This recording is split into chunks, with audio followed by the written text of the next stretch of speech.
18 मार्च को खबर आती है कि मनीष कश्यप ने सरेंडर कर दिया है। उस वक्त पर बिहार पुलिस ने अपनी पीठ थपथपाई, मानो लगा कि कितने बड़े क्रिमिनल को बिहार पुलिस ने पकड़ लिया है। और मनीष कश्यप ने आत्मसमर्पण किया और उसके बाद से चर्चा चली कि अब मनीष कश्यप का क्या होगा। मनीष कश्यप तमिलनाडु जब जाते हैं तब उसके बाद एक बार फिर चर्चा चली कि अब तो मनीष कश्यप बुरे तरीके से फंस गए हैं। एक राज्य के सरकार के चक्कर में नहीं बल्कि दो दो राज्यों की सरकार के चक्कर में, और उसके बाद तमिलनाडु में मनीष कश्यप के ऊपर एनएसए लगता है। एनएसए लगने के बाद सुप्रीम कोर्ट में सुनवाई होती है और लगता है कि मनीष कश्यप को राहत मिलेगी। सुप्रीम कोर्ट के जो सबसे बड़े जज हैं वो कहते हैं कि एक शांतिपूर्वक चल रहे राज्य में तुमने अशांति फैलाने का काम किया और इसीलिए हम रिहाई कैसे दे दें, हम कैसे बेल दे दें।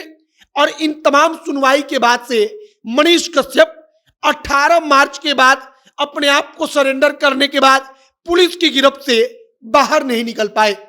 अब सबसे ज्यादा चर्चा चल रही है कि आखिरकार मनीष कश्यप का क्या होगा। क्या होगा का मतलब कि एक तरफ बिहार में इनके समर्थक समर्थन में यात्रा निकाल रहे हैं, दूसरी तरफ तमिलनाडु की सरकार ने एनएसए लगाया है और एनएसए लगाने का मतलब कि लगभग 1 साल तक के लिए मनीष कश्यप वहां पर अटक गए हैं, फंस गए हैं। और तमिलनाडु के जेल में कैसा सब कुछ चल रहा होगा इसके बारे में किसी को कुछ पता नहीं है। आगे इसी पर चर्चा करेंगे। बाकी हमारा नाम मोहित कुमार सिंह है और आप जनता जंक्शन देख रहे हैं। सबसे पहले तमिलनाडु की सरकार जब मनीष कश्यप को लेकर जाती है तब कहा जाता है कि अब तो मनीष कश्यप को दो दो राज्यों की सरकार से लड़ना है। अब कैसे ही जीत पाएंगे मनीष कश्यप। यह तेजस्वी यादव है, बगल में एमके स्टालिन है तमिलनाडु के मुख्यमंत्री, दोनों के बीच रिश्ता बेहद अच्छा है। इसको लेकर भी खूब चर्चा हुई। अब इसके बाद होता क्या है तो मनीष कश्यप के ऊपर फर्जी वीडियो बनाने का आरोप लगा। तमिलनाडु पुलिस ने एनएसए लगाया और एनएसए लगाए जाने के बाद से मामला और पेचीदा हो गया। एक उम्मीद बचती है सुप्रीम कोर्ट से।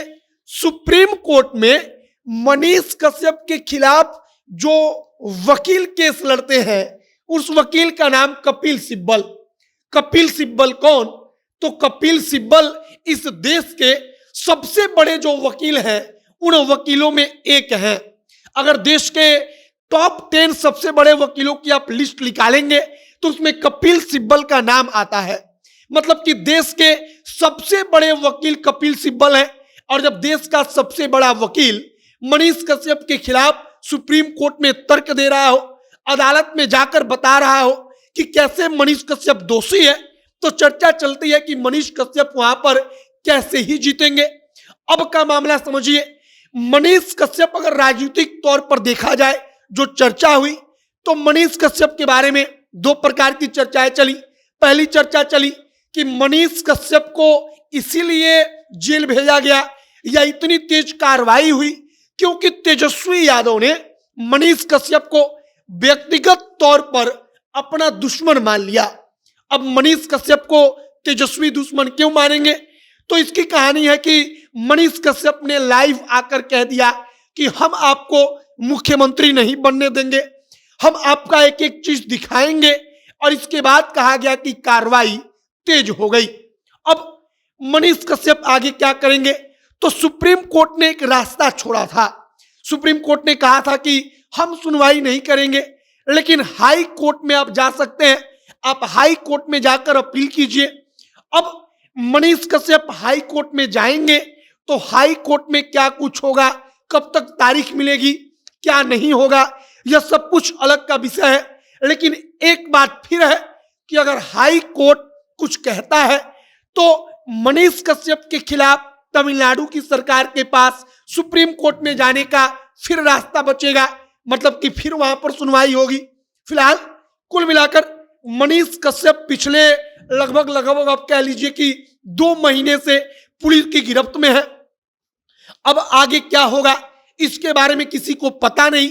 एक बात की बस चर्चा है कि अगर एनएसए लगा है तो 12 महीना जेल में गुजारना पड़ेगा, क्योंकि 12 महीने के बाद कोई फैसला होगा। और फिलहाल इधर बिहार की बात की जाए तो मनीष कश्यप के समर्थन में जो यात्रा है वो यात्रा आज से प्रारंभ होती है। अब वो यात्रा बिहार के अलग अलग तमाम जिलों में जाएगी। वहां पर जाकर एक प्रकार से आप कहिए कि एक आंदोलन खड़ा करने की कोशिश कि आम जनता मनीष कश्यप से जुड़े, मनीष कश्यप के लिए खड़ा हो जाए, ऐसी कोशिश मनीष कश्यप के समर्थक कर रहे हैं। आपकी प्रतिक्रिया इन तमाम चीजों पर क्या है, कमेंट बॉक्स में लिखकर बताइएगा। आगे जो भी और जानकारी, जो भी और नया अपडेट आएगा, सब कुछ आप तक पहुंचाएंगे। तमाम खबरों के लिए आप जनता जंक्शन के साथ बने रहिएगा। वीडियो यहीं पर समाप्त करते हैं। कैमरे पीछे विशाल खड़े हैं और मैं मोहित कुमार सिंह। बहुत बहुत धन्यवाद।